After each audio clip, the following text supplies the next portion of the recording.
वो गाना है तो भरत वियोग, लेकिन गाना के आप सब बहुत प्यार देते हैं। रंजीत के चैनल है भोजपुरी, तो गाना के आप सब ज़्यादा ज़्यादा भजन के सुनिए, बहुत प्यार दे। भारत वियोग एल्बम के नाम रंजीत के लिखल है। ठीक है।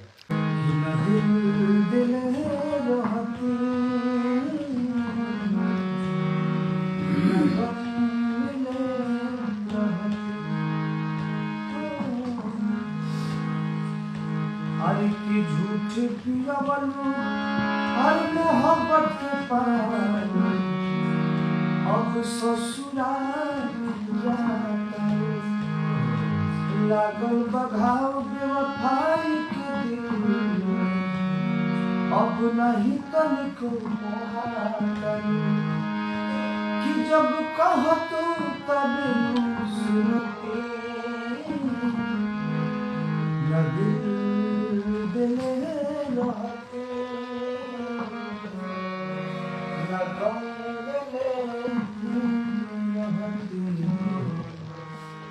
और भजन के जो बौले बन गया हमनी के भजन के आप सब प्यार आशीर्वाद दियो। और आज ही जितने भी हमारा के लोग देखा था सबके हैप्पी न्यू ईयर कहे से कि कल फोन लागी या ना लागी, मगर आज सबके हैप्पी न्यू ईयर दिन से धन्यवाद। नए साल के ढेर सारा शुभकामना। हमने की टीम को सुबह सब विशाल जी बहुत अच्छे गायक, विशाल जी हैं, पिंटू जी हैं, रंजीत जी हैं।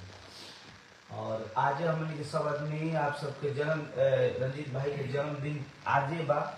और आज गाना हमने के छूटल बा भरत वियोग करे चैनल से, सुंदरी भोजपुरी से। तो चैनल का आप सब सब्सक्राइब कर लियो, भजन के सुनी। और रंजीत भाई के जन्मदिन के ढेर सारा शुभकामना हमने ओर से पूरे टीम और पूरे जो भी भैया लोग देखा था, आप लोग भी इनका आशीर्वाद दी। और नया साल के ढेर सारा शुभकामना हमारा सब हैप्पी न्यू ईयर। जे हमके चाहेला चाहे देखेला सबके हमरा ओर से, और जे ना देखेला वो करो के हमरा ओर से नया साल के ढेर सारा शुभकामना है। सब लोग स्वस्थ रहिए, मस्त रहिए और खुशी रहिए आप लोग अपने अपने जीवन में। कैसे कि जो लिखा होता है वही होता है। सैड सॉन्ग सुनाओ तो बहुत पुराना सुनाई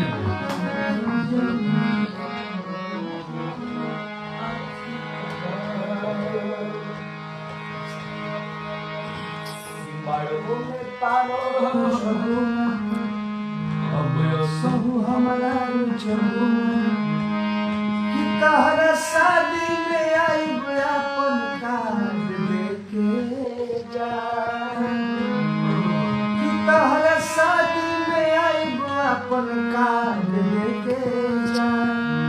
ए सनम बेवफाई के आवाज लेके जा, ए सनम बेवफाई के आवाज लेके जा।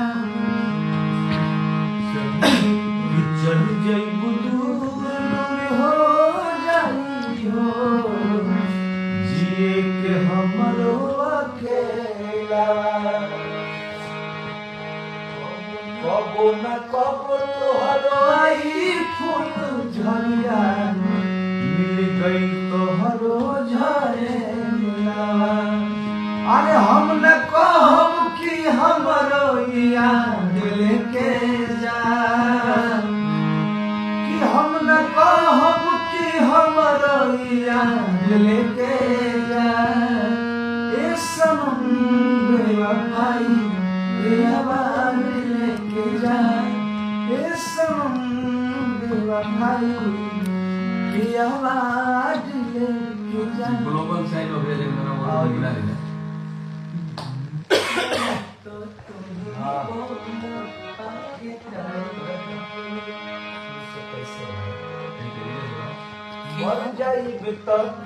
हमारा के हमारा के काना अरवा के का करबू, मर जाइब तो तुम ही बोला आके का करबू। कहवा जाए के बाद नहीं के पता, हम चलतनी कबो तो गलती से तो जाएगी ये सोच के नमन हम बदलतनी।